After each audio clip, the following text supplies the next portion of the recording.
Hello friends. In this video I will tell you how you can improve your processor performance with only one setting of your phone. But before that, make sure to subscribe to the channel. First go to your phone settings and search for About Phone option. Now click on it. You can see the build number of your phone there. Click 5 to 10 times on it to become a developer. Now you are a developer. Now go back. Search for developer option in the settings. Click on it.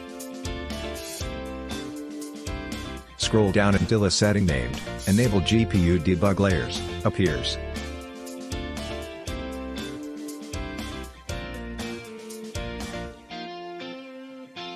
Enable this option, Enable GPU Debug Layers.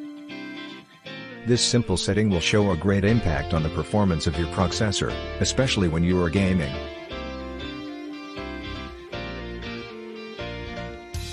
Don't forget to drop a like and subscribe to the channel.